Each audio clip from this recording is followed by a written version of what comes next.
Ya, Anda kembali bersama kami dalam topik minggu ini. Saya ke Mbak Zoya ya. Nah, ini tadi untuk mencegah atau membesarnya, meluasnya prostitusi ini dengan sosialisasi juga begitu ya. Tadi dikatakan selain dengan dipermalukan dan dengan diinformasikan ke keluarganya begitu. Seperti kalau narkoba begitu kan, bahaya-bahaya narkoba ini kan terus-terusan disosialisasi. Ini kurang ada mensosialisasikan bahaya prostitusi ini. Saya sih juga khawatirnya seperti itu. Jadi bahaya prostitusi karena selama ini sangat mafia sekali gitu ya, terus tertutup dan sebagainya, seolah-olah orang tetap privasinya itu tidak terganggu gitu. Jadi makanya kasus Alexis ini ketika akan diumumkan, saya sih berasa bahwa ada kegalauan yang banyak gitu pada berbagai pihak ya, jangan sampai ketahuan dan sebagainya.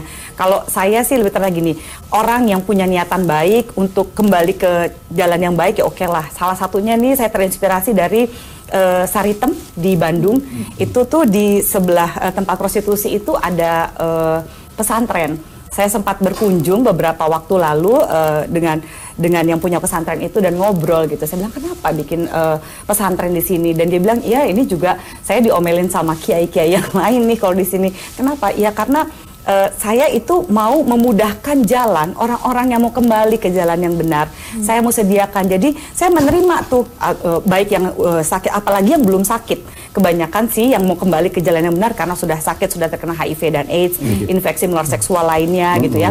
Tapi yang masih sehat ini nih susah sekali gitu untuk dibalik. Nah kalau saya kemarin ketika saya mengungkapkan ide ini kepada Pak Teddy Ahiludin dari Kadin ya sebagai Ketua Pengembangan Usaha, saya katakan, Pak, saya tuh cuma mau menolong, bantu saya untuk menolong orang-orang yang terutama pekerja seks yang mau cari jalan keluar.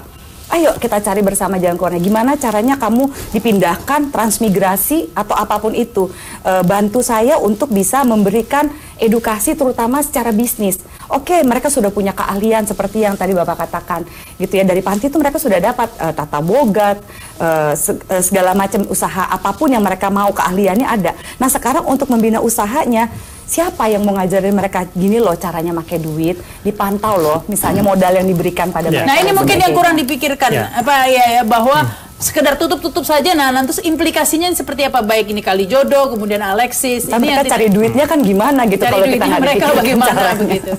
Disuruh pulang kampung saja memindahkan masalah. Nah, kasus Kalijodo unik. Ketika kita punya data 450 wanita rawan sosial, kita melakukan penggusuran saat itu, mereka sudah berhamburan. Tidak ada sama sekali satupun yang mau kita tawarkan ngikut rehabilitasi sosial di panti kami.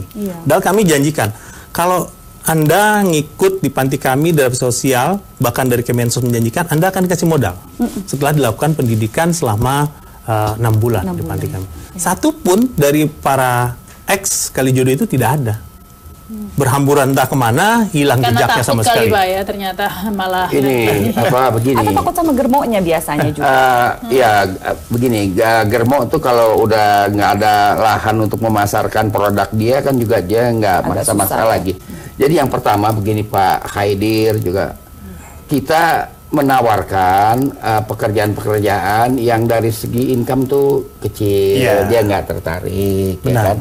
Dan satu, kita harus jelaskan sama dia, ada 2 orang yang istilahnya tadi rawan sosial dalam sejarah Jakarta yang kematiannya pun menyedihkan. Pertama Nona Bong dari Rawa Bebek Mangga 2, dia adalah bintang suhian yang luar biasa, cakep, goyangnya oke, suaranya bagus. Kalau orang sekarang, orang sekarang kan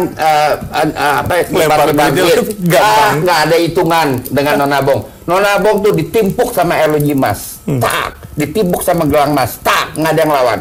Itu kemudian Vence de Venik, tapi meninggalnya tragis, ya kan? Jadi janganlah menempuh jalan itu karena toh percuma, meninggalnya tragis. Nah sekarang jam masnya nggak dibawa mati ya Pak? Oke, ya tunggu dulu. Nah sekarang bagaimana yang kita didik? Jangan sekedar nyulam. Latihlah mereka yang sudah SMA untuk menjadi pengasuh disabled child. Itu mahal. Bagus. Oke. Nah sekarang Anda orang psikolog, tidak ada yang memperhatikan. Cukup dengan mengirim ke SPLB ini anak selesai. Padahal tidak. Masalah hubungan orang tua dengan anak. Di Egypt itu ada perkumpulan-perkumpulan orang-orang tua yang anaknya disable. Nah, ujung dari keterangan saya adalah anak disable ketika dia masih belum dewasa dia memerlukan pengasuh. Itu mahal. dan dia dilatih. Kalau udah tamat SMA, dilatih. Diberi Bagaimana skill caranya? yang mahal lah Yang ya, mahal. sehingga dia bisa Jangan mencapai sekedar ya. tukang nyular. Iya. Tangannya kiting juga kapan kayaknya dia. Begini terus sampai kiting dia. Kayaknya kapan? Nah, dia itu kita mesti janjikan satu pekerjaan-pekerjaan gede loh. Untuk menjadi pengasuh. Iya. Jangan salah paham. Benar. Jadi saya minta dinas sosial juga mulai membuka program yang saya pikirkan udah cukup lama di sini di Indonesia Iya. nggak ada yang orang hirau dengan disabled child atau anak-anak otis. Nggak hirau bagaimana pembinaan terhadap orang tuanya. Iya. Bagaimana pengasuh untuk Iya. si anak ini. Benar. Nah, itu Saya agak setuju. dipikirin. Nah, sekarang dinas sosial pikiran hal itu, saya tuh siap mendidik. Saya mempelajari ini ke Inggris, ke Amerika, Ya. mempelajari masalah-masalah beginian, Ya. ya kan? Baik. Bagaimana mendidik dengan baik Ya. sehingga orang-orang itu, wah, daripada jadi WTS dia kan, Kita bikin jadi Ini pengusaha menjadi muda pengasuh. kalau perlu, Pak. begitu. Jadi pengasuh disabel. Pengasuh. Ya, sekarang dari menyulam, ngasuh, kalau bisa pengusaha begitu ya. Kita akan lanjutkan lagi bisa setelah pesan-pesan berikut ini.